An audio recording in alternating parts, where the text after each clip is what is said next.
بسم اللہ الرحمن الرحیم نحمدہ و نصلی علی رسولہ الکریم اما بعد فاعوذ باللہ من الشیطان الرجیم بسم اللہ الرحمن الرحیم وَلَقَدْ خَلَقْنَا فَوْقَكُمْ سَبْعَ طَرَائِقَ وَمَا كُنَّا عَنِ الْخَلْقِ غَافِلِينَ صدق اللہ مولانا العظیم اللہم صلی علی سیدنا و مولانا محمد وعلی آل سیدنا و مولانا محمد وبارک وسلم۔ معزز ناظرین کرام، اس سے ماقبل میں نے زمین کے کچھ سائنسی حقائق اور دلچسپ قرآن مجید برہان رشید کی حقائق آپ کے سامنے رکھے کہ کس طرح سے اللہ تبارک و تعالیٰ نے اس زمین کو تخلیق فرمایا، اور 1400 سال پہلے اللہ تبارک و تعالیٰ نے اس زمین و آسمان کی تخلیق کے بارے میں قرآن پاک کے اندر جو ارشاد فرمایا تھا، آج ہو بہو سائنس اس کے مطابق تحقیق کر رہی ہے۔ اور آج کی اس ویڈیو میں آپ کو آسمانوں کے متعلق دلچسپ معلومات دوں گا کہ اللہ تبارک و تعالیٰ نے جو 7 آسمان پیدا فرمائے ہیں، ان 7 آسمانوں سے کیا مراد ہے۔ سب سے پہلے تو یہ کہ قرآن پاک کے اندر یہ آسمان کا جو لفظ ہے یہ کتنے معنوں کے لیے استعمال ہوا ہے، اور قرآن پاک میں کتنے معنی کے لیے اسے استعمال کیا گیا ہے، اور اس کے ساتھ ساتھ مفسرین کرام 7 سماوات سے کیا مراد لیتے ہیں، فلاسفرز کیا مراد لیتے ہیں، اور اس کے ساتھ ساتھ جو موجودہ اس دور کے اندر جدید تحقیق ہے، اس تحقیق میں ان 7 آسمانوں سے کیا مراد ہے، اور اس کے علاوہ اور بھی بہت کچھ آپ کو اس ویڈیو میں میسر آئے گا، تو آپ میرے ساتھ رہیے، ویڈیو کو آخر تک دیکھیے۔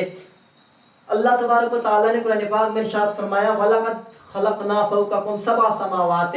وَمَا كُنَّا عَنِ الْخَلْقِ غَافِلِينَ کہ ہم نے تمہارے اوپر 7 راستوں کو تخلیق کیا ہے،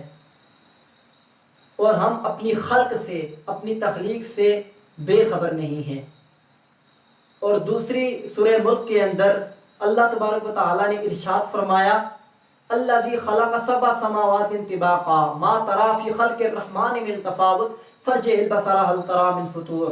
کہ وہ اللہ تبارک و تعالیٰ کی ذات کہ جس نے 7 آسمانوں کو پے در پے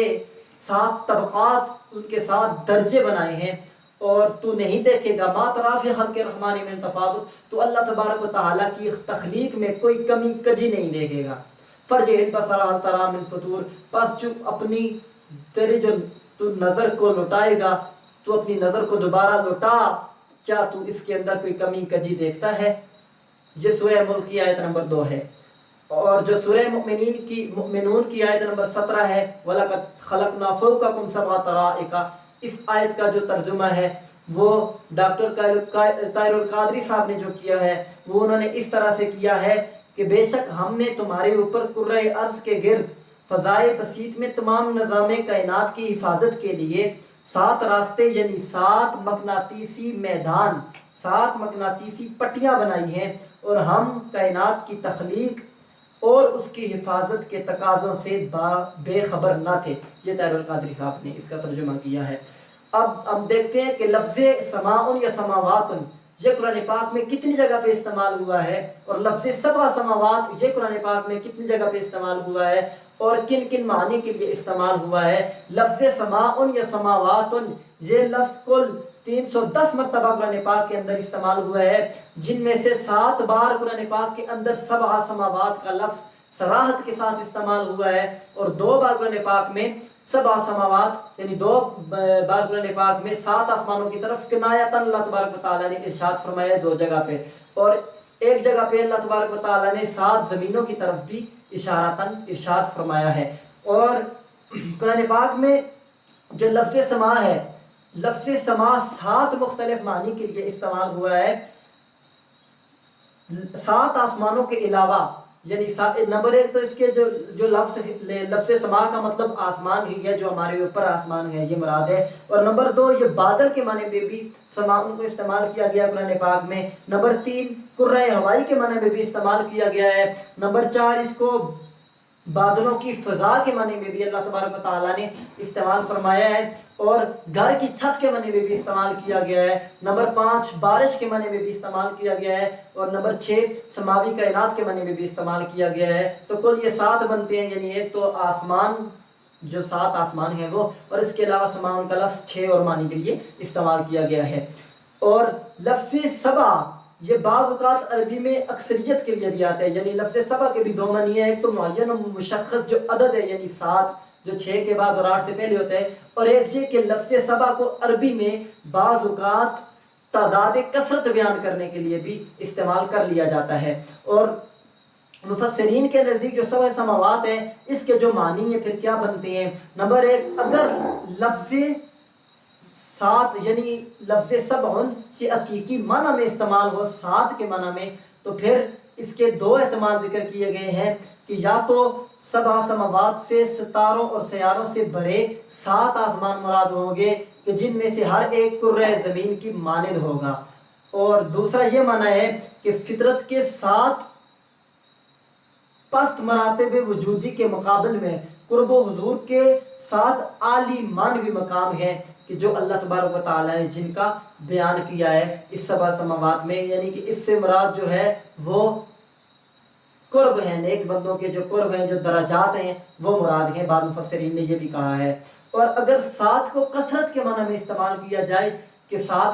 کثرت کے معنی میں بھی عربی دان استعمال کریں تو پھر اس میں یہ احتمالات ہیں کہ پھر 7 آسمانوں سے 7 سماوات سے مراد یہ ہوگی کہ بہت سارے آسمان ہیں جن میں کثرت سیارات وغیرہ کا مجموعہ ہے، وہ اللہ تبارک و تعالیٰ نے بہت سارے آسمان ایسے پیدا کیے ہیں۔ اور دوسرا احتمال مفسرین کرام نے یہ لکھا ہے کہ آسمان بہت سی فضاؤں کو، آسمان کی بہت سی فضاؤں کو پیدا کیا گیا ہے، یا تو پھر بہت سارے جو ہیں وہ معانی و مراتب، بہت سارے درجات اللہ تبارک و تعالیٰ نے پیدا فرمائے ہیں۔ اس کے یہ احتمالات ہیں۔ قرآن پاک میں 7 آسمانوں کے بارے میں جو 7 آسمانوں کا ذکر ہے اللہ تبارک و تعالیٰ نے کیا ہے کہ ہم نے 7 آسمان پہ در پہ بنائے ہیں، یا دیگر جو 7 مقامات پہ ان 7 آسمانوں کا ذکر ہے ان کے بارے میں قطعی اور یقینی طور پہ تو کچھ بھی نہیں کہا جا سکتا کہ وہ 7 آسمان کس طرح کے ہیں، کیسے ہیں، اور اللہ تبارک و تعالیٰ کی یہ جو تخلیق ہے اس کے اندر دخل اندازی بھی نہیں دی جا سکتی، لیکن چونکہ اللہ تبارک و تعالیٰ نے غور فکر تدبر کرنے کا خود حکم دیا ہے تو ہم اپنی غور فکر اور تدبر ہی کر سکتے ہیں۔ تو شروع سے لے کر آج تک اس کے اندر غور فکر اور تدبر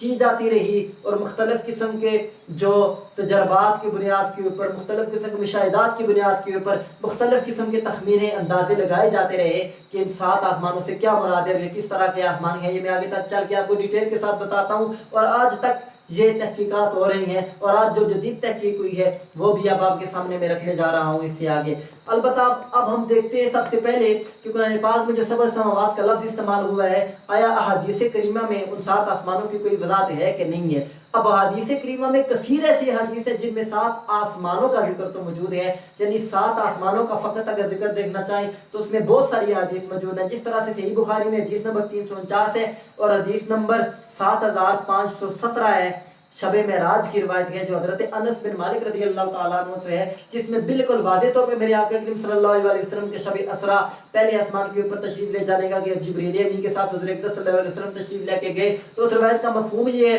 کہ پہلے آسمان پہ جب گئے تو وہاں پہ جا کے باقاعدہ جبریل امین نے دروازے پہ دستک دی، تو دروازے کے داروغہ نے پوچھا کہ آپ کون ہے؟ تو آپ نے کہا جبریل ہوں۔ پوچھا آپ کے ساتھ کون ہے؟ من معاک، آپ کے ساتھ کون ہے؟ تو جبریل امین نے کہا محمد صلی اللہ علیہ وآلہ وسلم، حضرت محمد صلی اللہ علیہ وسلم ہے۔ تو اس فرشتے نے آپ کو مرحبا کہا، اور اس فرشتے نے پھر حضور اقدس صلی اللہ علیہ وسلم کو آسمانوں کے اندر داخل، میرے آقا صلی اللہ علیہ وسلم کو داخل ہونے کی اجازت عنایت فرمائی گئی۔ اور اس کے بعد دوسرے آسمان پہ گئے، تیسرے پہ، چوتھے پہ، پانچویں پہ، چھٹے پہ، ساتویں پہ۔ بخاری شریف کی حدیث میں حدیث نمبر 349 میں اور 7517 میں یہ سارا ذکر موجود ہے کہ میرے آقا صلی اللہ علیہ وسلم 7 آسمانوں کے اوپر تشریف لے کے گئے، اور ان 7 آسمانوں کے اوپر میرے آقا صلی اللہ علیہ وسلم کی مختلف انبیاء کے ساتھ وہاں پہ ملاقات بھی ہوئی ہے۔ ایک تو یہ روایت کہ جس میں 7 آسمان کا باقاعدہ طور پہ ذکر ہے، اور اسی طرح یہ جو روایت ہے حضرت ابو ذر سے بھی یہ روایت مروی ہے، انس بن مالک اور ابو ذر 2 صحابہ سے یہ مروی ہے۔ مسلم شریف کے اندر یہی حدیث نمبر 415 ہے، اور کنز الاعمال میں حدیث نمبر 31850 بحوالہ بہقی کے ذکر کیا ہے آپ نے۔ اور دوسری سنن ابن ماجہ کے اندر ایک روایت ہے حضرت علی رضی اللہ تعالیٰ عنہ، آپ نے ارشاد فرمایا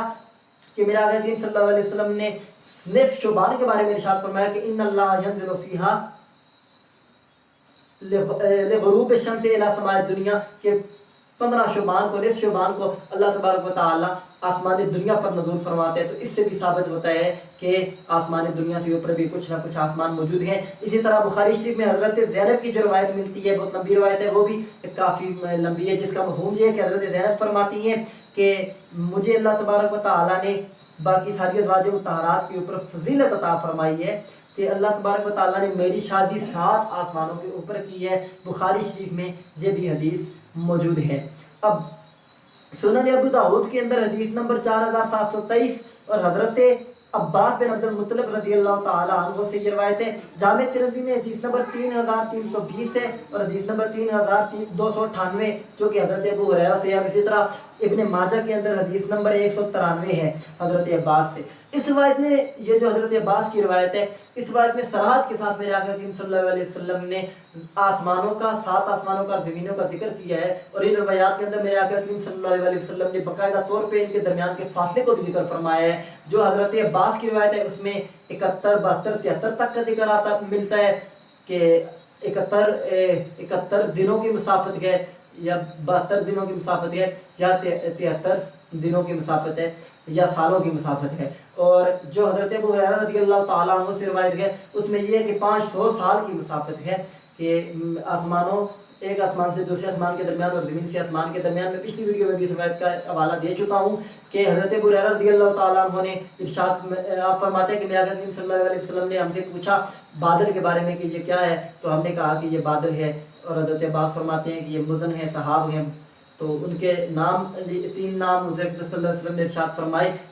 اور اس کے ساتھ ساتھ میرے آقا کریم صلی اللہ علیہ وسلم نے پھر یہ ارشاد فرمایا کہ اس کے اوپر کیا ہے؟ صحابہ نے عرض کی یا رسول اللہ صلی اللہ علیہ وسلم، اللہ اور اس کا رسول بہتر جانتے ہیں۔ حضرت صلی اللہ علیہ وسلم نے ارشاد فرمایا اس کے اوپر آسمان ہے اور زمین سے آسمان تک 500 سال کا یا 71 یا 72 یا 73 سال کا فاصلہ ہے۔ اور اسی طرح حضرت صلی اللہ علیہ وسلم نے 7 آسمانوں کا ذکر فرمایا۔ پھر اس کے بعد حضرت صلی اللہ علیہ وسلم نے اس سے اوپر عرش کا بھی ذکر فرمایا جو مفہوم روایات ہے۔ اور اس کے ساتھ ساتھ نبی صلی اللہ علیہ وسلم نے حضرت ابو ہریرہ کی جو روایت ہے اس میں 7 زمینوں کا بھی ذکر فرمایا اور اسی طرح ان کے درمیانوی فاصلوں کا ذکر فرمایا ہے۔ اگرچہ یہ جو 2 ترک سے حضرت ابو ہریرہ سے اور حضرت انس بن مالک رضی اللہ تعالیٰ عنہ سے یہ جو روایات ہیں جامع ترمذی میں حدیث نمبر 3320 ہے، 3298 ہے، تو ابن ماجہ میں حدیث نمبر 193 ہے۔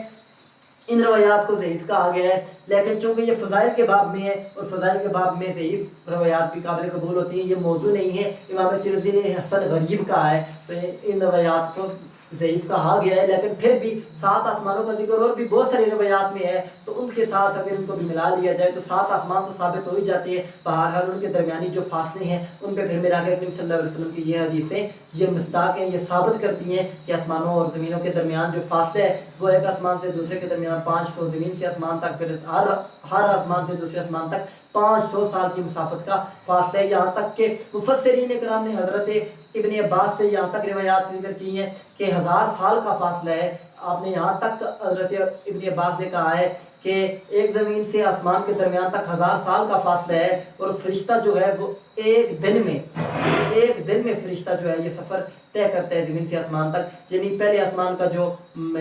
سال ہے وہ 1000 سال کے برابر بنتا ہے ہمارا جو ایک دن ہے وہ، اس روایت کے مطابق، اور یہ روایت بعض مفسرین کرام نے ذکر فرمائی ہے۔ اب ہم آگے چلتے ہیں کہ حضرت ابو ہریرہ رضی اللہ تعالیٰ عنہ کی روایت میں آسمان جو ہیں ان کے درمیان 500 سال کی مسافت ہے، اور مفسرین کرام جو قدیم مفسرین کرام تھے وہ آسمان کے متعلق مختلف باتیں کرتے رہے ہیں، ان کی مختلف آراء رہی ہیں۔ بعض نے یہ کہا کہ جس طرح 7 زمینیں ہیں اسی طرح جس طرح 7 آسمان ہیں اسی طرح سے 7 زمینیں بھی ہیں، اور ان 7 آسمانوں سے بعض نے یہ کہا کہ ان 7 آسمانوں سے یہ مراد ہے کہ ہر آسمان کی اس کی ایک الگ اپنی زمین ہے، ہر آسمان بھی الگ ہے اور ہر آسمان کی ایک الگ اپنی زمین ہے۔ اور پھر بعض فلاسفر کا بھی یہ اور بعض مفسرین نے بھی یہ کہا بعض نے کہ جو پہلا آسمان ہے اس میں قمر ہے، جو دوسرا آسمان ہے اس میں عطارد ہے، پھر مشتری، زحل، اور اس طرح انہوں نے جو 7 سیارے ہیں ان کو 7 آسمانوں کی زمینیں قرار دیا، اور وہ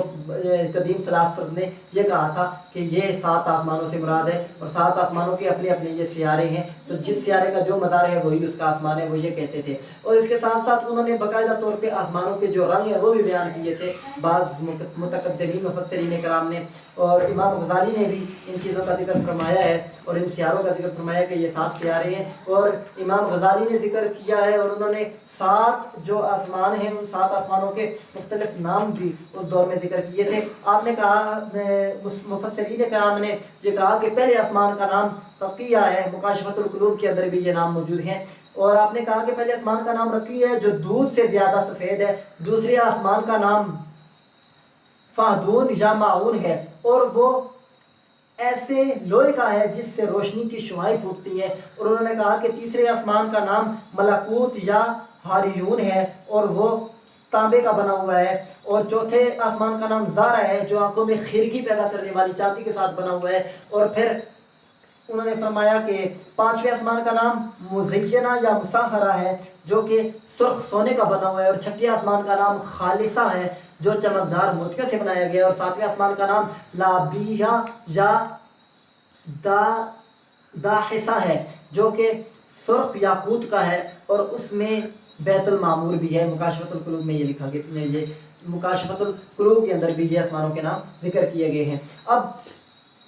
جو قدیم مفسرین تھے ان کی تو یہ رائے تھی، اب جو جدید سائنس ہے، جدید تحقیقات ہیں، اس کے اندر جو قدیم فلاسفر تھے ان کی بھی رائے کہ ہر آسمان جو سیارے ہیں وہ ہر آسمان کے اندر ہیں، جس طرح چاند اور سورج پہلے آسمان میں ہیں، پھر اس سے اوپر باقی جو 7 سیارے ہیں وہ سارے 7 آسمانوں کے اندر گئے۔ یہ اب رد ہو چکی ہے۔ اب جو جدید تحقیق ہے اس میں یہ ثابت ہوا ہے کہ نہیں، یہ جتنا بھی ہمارا نظام شمسی ہے، جتنے سیارے ہیں، جتنے بھی سورج سمیت، یہ سب کے سب سیارے جو ہیں یہ سارے سورج کے گرد گردش کرتے ہیں، جتنے بھی ہمارے زمین سمیت جتنے سیارے ہیں یہ سورج کے گرد گردش کرتے ہیں۔ آج کی جدید تحقیق یہ ہے، اور یہ الگ الگ آسمانوں میں نہیں ہے بلکہ اسی ہمارے نظام شمسی کا حصہ ہے جسے ہم ملکی وے کہتے ہیں۔ اور اب جدید جو سائنس کی تحقیق ہے 7 آسمانوں کے بارے میں، وہ میری پچھلی ویڈیو آپ نے دیکھ لی ہوگی، نہیں دیکھی تو دیکھ لیں، اس میں نے جو کچھ چیزیں بیان کی ہیں اسی کے ساتھ ریلیٹڈ ہے یہ بھی، چونکہ تو اب جو 7 آسمانوں کے بارے میں جدید سائنسی تحقیق ہوئی ہے وہ ترکی کے ایک ماہر نامور ڈاکٹر جس کا نام ہلوک نور باقی ہے، اس نے کہا ہے کہ کائنات متنوع اور ہم مرکز مقناطیسی تہوں کی عکاسی کرتی ہے۔ اس لیے جو طاہر القادری صاحب نے ترجمہ کیا ہے طرائق کا، وہ انہوں نے مختلف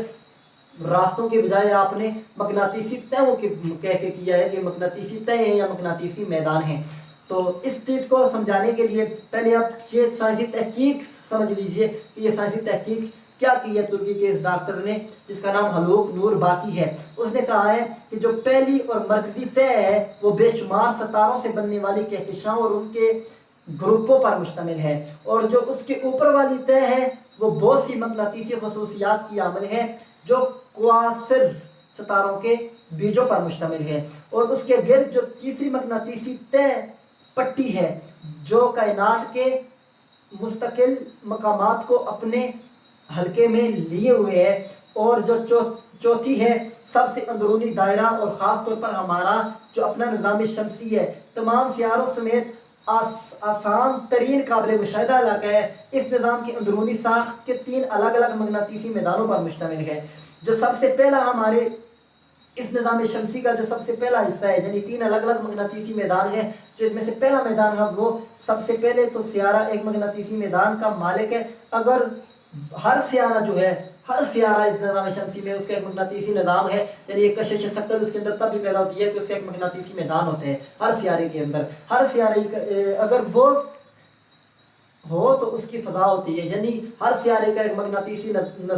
میدان ہے جو اس کے گرد ہے وہ ہوتا ہے، تو اس کی اس مقناطیسی میدان کے ذریعے سے یہ فضا بنتی ہے، اور 2 سیاروں سے متصل اطراف سے متعلق ہوتی ہے۔ پھر اس کے بعد نظام شمسی کے امتزاج سے تمام سیاروں میں ایک دوسری پٹی تشکیل دیتے ہیں، یہ تمام سیارے مل کر پھر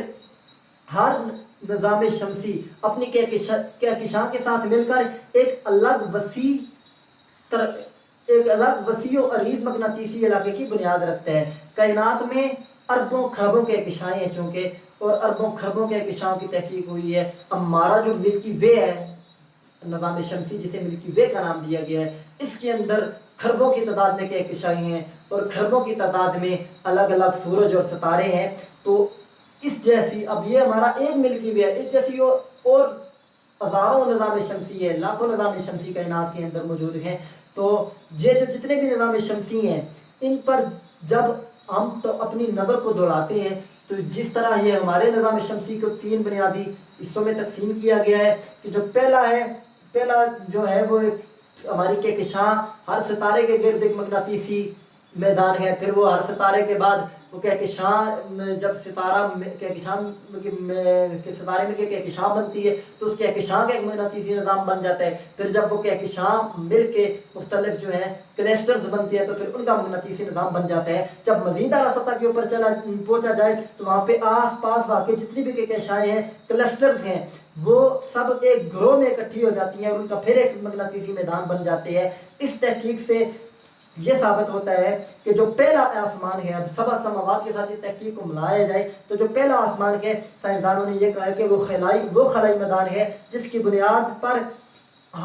بنیاد ہم اپنے نظام شمسی یعنی ملکی وے کے ساتھ مل کر رکھتے ہیں. یعنی ہمارا جو نظام شمسی ہے یہ پہلا آسمان ہے، یعنی جو ہمیں نظر آ رہے ہیں ستارے وغیرہ جتنے بھی سورج ہے، چاند، ستارے، یہ سارا پہلا آسمان ہے. اور اس کے بعد اس کے اوپر اگر ہم دیکھیں تو یہ جو پہلا آسمان ہے اس میں ایک اور دلچسپ بات یہ ہے کہ 65 کھرب کلومیٹر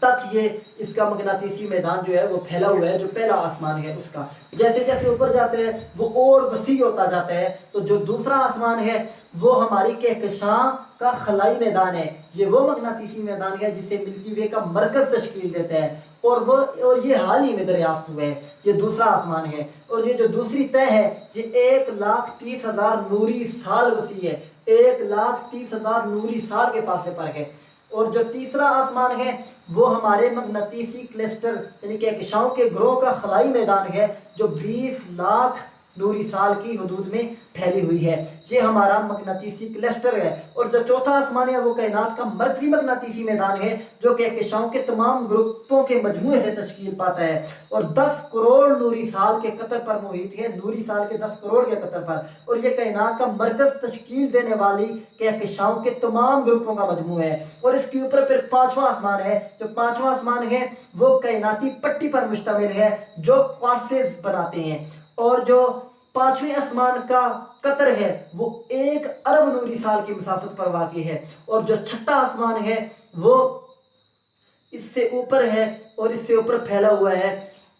جس سے رجعت قہقری حاصل ہے. یعنی چھٹا آسمان پھیلی ہوئی کائنات کا میدان ہے جس سے رجعت قہقری یعنی پیچھے ہٹنے والی کہکشائیں بناتی ہیں. جو چونکہ کائنات کا نظام سائنسدان یہ کہتے ہیں کہ ایسا ایسا وسیع ہو رہا ہے اور وسیع تر ہوتا جا رہا ہے اور وسیع تر ہوتا جا رہا ہے، کائنات پھیلتی چلی جا رہی ہے. تو چھٹا جو آسمان ہے وہاں پہ جو پیچھے ہٹنے والی کہکشائیں ہیں ان کا جو میدان تشکیل پاتا ہے مغناطیسی میدان، وہ مغناطیسی میدان چھٹا آسمان ہے. اور اس کی جو قطر ہے وہ تقریباً 200 ارب نوری سال پر مشتمل ہے چھٹے آسمان کا. اور جو ساتواں آسمان ہے وہ سب سے بیرونی میدان ہے جو کہکشاؤں کی غیر محدود بے قراری سے تشکیل پایا ہے اور اس کی مسافت کا اندازہ لگانا ممکن ہی نہیں ہے. اب یہاں پہ جو نوری سالوں کا ذکر آیا ہے وہ بھی میں آپ کو سمجھا دوں کہ نوری سال کہتے ہیں کسی ہیں. پہلے یہ بات سمجھ لیتے ہیں. نوری سال دراصل جس طرح ہمارے سال ہیں یعنی ہمارے سال وقت کی اکائی ہے، اس طرح نوری سال وقت کی اکائی نہیں ہے. پہلی بات تو یہ ہے، بلکہ نوری سال جو ہے وہ فاصلے کی اکائی ہے جسے فاصلے کی اکائیوں میں استعمال کیا جاتا ہے. چونکہ ہماری زمین کے اوپر جو ہماری فاصلے کی اکائیاں ہیں وہ سینٹی میٹر سے شروع ہوتی ہیں. مائکرو سینٹی میٹر بھی مان لیں، micro centimetre, centimetre, پھر اس کے بعد فیٹس انچ میں جاتی ہیں، فیٹس میں جاتی ہیں، میٹر میں جاتی ہیں، کلو میٹرز میں جاتی ہیں، پھر میل میں جاتی ہیں، پھر مربع کلو میٹر میں جاتی ہیں. اس طرح سے ہوتا ہے. تو جو ہماری زمین ہے اس کے اوپر ہماری یہاں تک اکائیاں ہیں. اب میں ایک مثال دوں کہ ہم ایک چھوٹی سی کوئی چیز ہے، مثال کے طور پہ یہ ہاتھ ہی ہے، تو اس کو تو ہم اگر ماپنا چاہیں تو سینٹی میٹرز میں بھی ہم ہاتھ کی لمبائی کو ماپ سکتے ہیں. اب جو چیز 1 فٹ ہو جاتی ہے اس کو انچوں کے ذریعے عمومی طور پہ ناپا جاتا ہے، لیکن اس کے بھی سینٹی میٹر معلوم کیے جا سکتے ہیں. جو چیز میٹر ہو جاتی ہے اس کے بھی سینٹی میٹر نکالے جا سکتے ہیں. لیکن جو چیز کلو میٹر ہو جائے، اب کوئی کہے کہ 1 کلو میٹر جو فاصلہ ہے اس کے سینٹی میٹرز میں سے ناپ کے بتاؤ، تو سینٹی میٹرز میں اتنا فاصلہ ماپنا پھر مشکل ہو جاتا ہے. تو جیسے جیسے اکائی بڑھتی جاتی ہے ویسے ویسے جو پیچھے والی اکائی ہے اس کے اندر اس کی پیمائش مشکل ہو جاتی ہے، اس لیے اگلی اکائی کو استعمال کیا جاتا ہے، پچھلی کو چھوڑ دیا جاتا ہے. تو کائنات کا نظام اس قدر وسیع ہے کہ جیسے جیسے یہ اکائیاں بڑھتی جاتی ہیں فاصلہ بڑھتا جاتا ہے، بڑھتا جاتا ہے، بڑھتا جاتا ہے. تو ایک وقت ایسا آتا ہے کہ جس طرح سے میلوں میں یعنی 100 کلومیٹر ہو یا 100 میل ہو اس کو سینٹی میٹرز میں ماپنا مشکل ہے، اسی طرح ایک وقت ایسا آتا ہے کہ یہ جو سینٹی میٹر کی حیثیت میلوں کے سامنے ہے، اس طرح ہمارے کلو میٹر کی اور مربع میٹر کی اور ہمارے میلوں کی حیثیت بھی پھر اس طرح سینٹی میٹر سے بھی کم تر کی رہ جاتی ہے۔ جب ہم کائنات کے اوپر غور و فکر کریں اور یہ جو فاصلہ بڑھتا جاتا ہے تو وہاں پہ پھر یہ نوری سال کی جو اکائی ہے وہ استعمال کی جاتی ہے۔ مراد یہ ہوتی ہے کہ نوری سال وہ اکائی ہے کہ جو ایک سال کے اندر، یہ نوری سال روشنی کے ذریعے ناپے جاتے ہیں، ایک سال کے اندر روشنی جتنا فاصلہ طے کرتی ہے اس کو نوری سال کہا جاتا ہے، یعنی ایک سال میں روشنی جہاں سے جہاں تک پہنچتی ہے اسے نوری سال کہا جاتا ہے۔ اب یہ بھی دیکھ لیتے ہیں کہ ایک سال میں روشنی کتنا فاصلہ طے کرتی ہے۔ اردو میں سے ہم نوری سال کہتے ہیں، انگلش میں اس کو لائٹ ایئر کہتے ہیں، LY بھی اس کو مختصراً لکھ دیا جاتا ہے۔ ایک سیکنڈ میں روشنی 3 لاکھ کلومیٹر کا فاصلہ طے کر جاتی ہے، یعنی ایک سیکنڈ کے اندر روشنی 3 لاکھ کلومیٹر دور تک پہنچ جاتی ہے۔ روشنی کے اندر اتنی، دنیا میں سب سے تیز رفتار چیز روشنی ہے، جو سب سے تیز رفتار چیز ہے وہ دنیا میں روشنی ہے، اور یہ ایک سیکنڈ کے اندر 3 لاکھ کلومیٹر کا فاصلہ طے کرتی ہے۔ اب خود آپ اندازہ لگا لیں، تو ایک دن میں 86,400 سیکنڈ چونکہ ہوتے ہیں، تو جب ہم 3 لاکھ کو ضرب دیتے ہیں 86,400 کے ساتھ تو اس سے یہ نتیجہ نکلتا ہے کہ ایک دن میں روشنی 25 ارب 92 کروڑ کلومیٹر کا فاصلہ طے کر جاتی ہے، یہ صرف ایک دن ہے۔ اور سال میں روشنی جو ہے، جب ہم 365 کے ساتھ اس 25 ارب 92 کروڑ کو ضرب دیں تو 94 کھرب کلومیٹر کا فاصلہ روشنی سال میں طے کرتی ہے، یعنی ایک سال میں روشنی جو فاصلہ طے کرتی ہے وہ 94 کھرب کلومیٹر کا ہوتا ہے، اور یہی 94 کھرب کلومیٹر کا جو فاصلہ ہے یہ نوری سال کہلاتا ہے۔ یعنی جب یہ کہا جائے کہ فلاں چیز ہم سے 1 نوری سال دور ہے تو اس کا یہ مطلب ہوگا کہ وہ ہم سے 94 کھرب کلومیٹر دور ہے۔ تو پھر خود حساب لگائیں کہ جو دوسرا آسمان ہے وہ ہم سے 1,30,000 نوری سال، ایک نوری سال نہیں، 1,30,000 نوری سال دور ہے۔ تو یعنی ہماری اکائیوں میں اس کو کاؤنٹ کرنا، کلومیٹرز کے اندر کاؤنٹ کرنا ممکن ہی نہیں ہے کہ کتنے دور ہم سے دوسرا آسمان ہے۔ تو اس طرح پھر حساب لگاتے جائیں، اتنے دور یہ ہم سے آسمان ہیں۔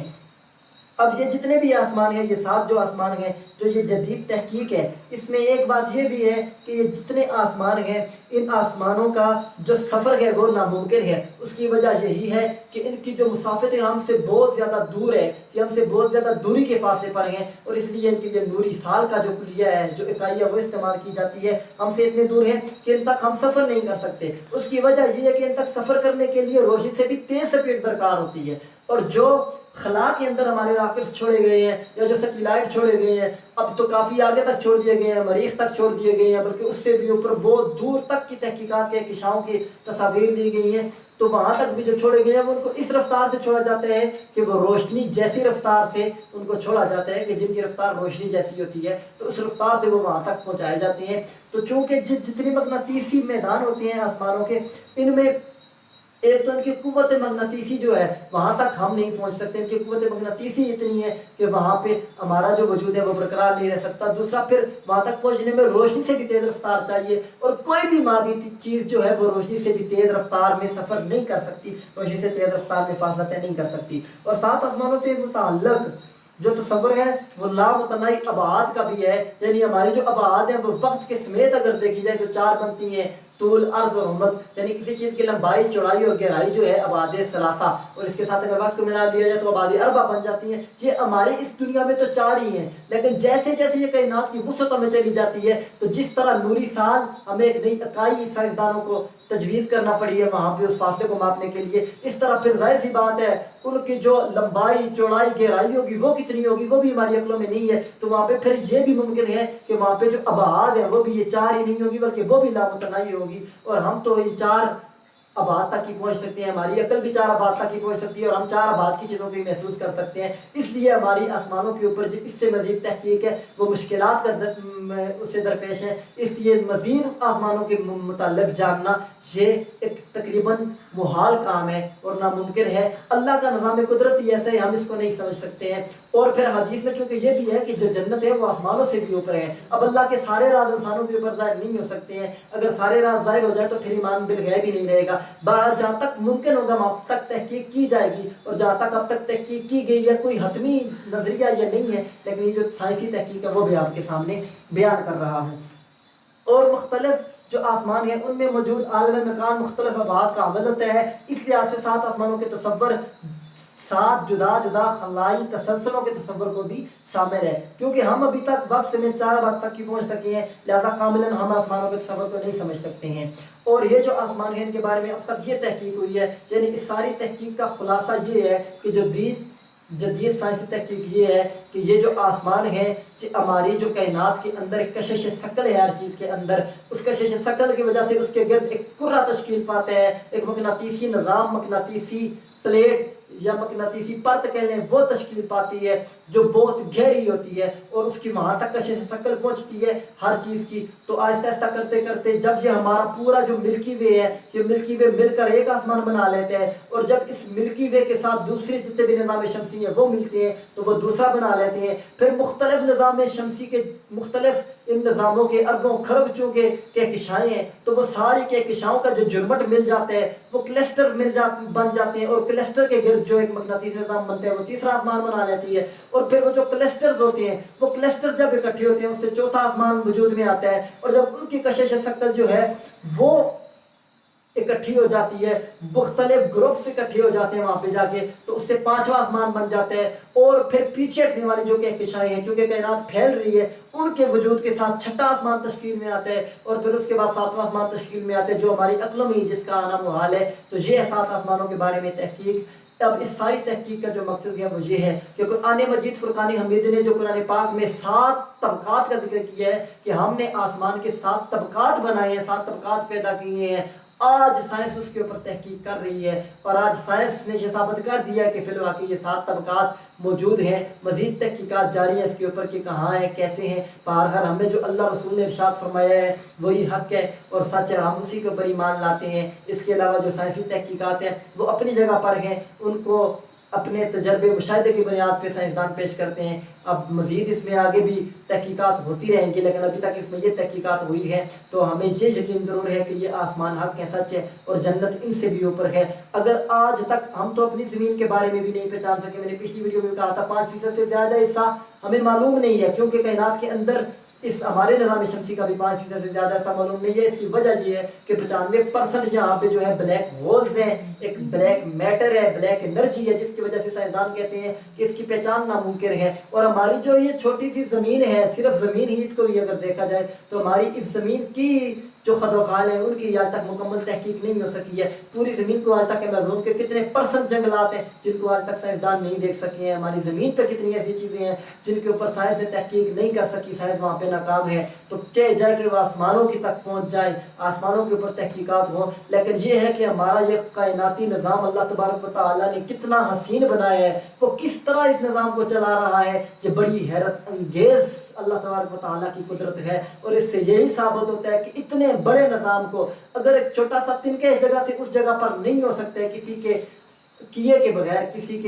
کسی فائل کے بغیر، کسی اثر کے بغیر، تو اتنا بڑا نظام خدا کی خدائی کے بغیر کیسے چل سکتا ہے؟ تو ماننا پڑتا ہے کہ کوئی نہ کوئی قوت ہے جو اتنے بڑے نظام کو، جہاں پہ ہماری اکائیاں بھی جا کے فیل ہو جاتی ہیں، اس نظام کو چلا رہی ہے اور اس نظام کو سنبھالے ہوئے ہے، اور وہاں سے اتنے دور کے نوری سالوں سے ہم تک روشنیاں پہنچ رہی ہے، یعنی آج سے جو روشنی اربوں سال پہلے آئی تھی وہ ہم تک پہنچ رہی ہے۔ اور ایک اور دلچسپ بات کا میں اضافہ کرتا چلوں کہ جو چاند ہے یہ زمین کے زیادہ تر قریب ہے، کافی قریب ہے، سب سے قریب تقریباً چاند ہے۔ تو جو چاند ہماری زمین کے قریب ہے، اس کے اور ہماری زمین کے دنوں میں بھی فرق ہے۔ زمین پہ جو ایک دن ہے، چاند پہ 15 دنوں کا ایک دن ہوتا ہے، یعنی ہمارے زمین کے 15 دن اور چاند کا ایک دن بنتا ہے۔ اس طرح جو اوپر جاتے جائیں تو وہاں پہ وہ دن بھی وسیع تر ہوتے جا رہے ہیں۔ اس میں بھی یہ نوری سال کی لاجک ہے کہ جیسے جیسے آپ اوپر جاتے ہیں تو وہاں پہ دن بھی مختلف ہیں۔ تو اس سے یہ بات بھی سمجھ آتی ہے کہ قیامت کا جو دن ہوگا وہ 50,000 برس کا ہوگا۔ تو جو 50,000 برس ہیں وہ یہی ہے کہ ہماری دنیا جو ہے اس میں تو یہ ہمارے عام سال ہے، لیکن وہاں پہ جو بالائی نظام ہے اس کے اندر نوری سال ہے، اور آسمانوں کے اوپر نوری سال ہے، اور وہاں پہ نوری سال ہے۔ حضرت عبداللہ بن عباس کی جو روایت میں نے پڑھی ہے اس سے بھی یہی ثابت ہوتا ہے کہ وہاں پہ نوری سالوں کی جو لاجک ہے وہ بیان کی گئی ہے۔ تو بہرحال یہ کتنا وسیع و عریض اللہ تبارک و تعالیٰ کا جو نظام ہے وہ ہے کہ جس کو سمجھنا ہمارے لیے کتنا محال ہے۔ اتنے جدید آلات کے باوجود ہم اس نظام کو سمجھ نہیں سکتے ہیں، تو اللہ تبارک و تعالیٰ کس حسین امتزاج سے اس نظام کو چلا رہا ہے۔ جب وہ چاہے گا تو اس کی کشش ثقل کو، ان مقناطیسی میدانوں کو ختم کر دے گا اور یہ دنیا میدان میں قیامت برپا ہو جائے گی. ہمیں اس قرآن پاک کے اوپر اس قرآن پاک کو پڑھ کر اس کے اوپر عمل پیرا ہونے کی ضرورت ہے. اور ہمیں قرآن پاک کے اندر جو چیزیں بیان کی گئی ہیں ان سے اب ہمیں, چونکہ قرآن پاک ہر دور میں نے پہلے بھی عرض کیا کہ ہر دور میں قرآن پاک نے اس دور کے جو چیز عروج پہ تھی اس کو شکست دی ہے. اور ہمارا یقین ہے کہ یہ ہمارا قرآن پاک ایسی کتاب ہے کہ آج جتنے سائنسی نظریات ہیں, اگر سائنس 2 قدم آگے جائے گی تو قرآن پاک 4 قدم ضرور آگے ہوگا. ہمیں اس کے اوپر توجہ کرنے کی ضرورت ہے, ہمیں جدید تحقیقات کرنے کی ضرورت ہے, ہمیں اپنے مطالعوں کو وسیع کرنے کی ضرورت ہے. اللہ تبارک و تعالی ہمیں ہمارا حامی و ناصر, اور اللہ تبارک و تعالی ہمیں قرآن پاک کے اندر غور و فکر اور اپنی مخلوقات کے اندر غور و فکر کرنے کی اور تدبر کرنے کی سوچ عطا فرمائے, سمجھ عطا فرمائے, توفیق عطا فرمائے. وآخر دعوانا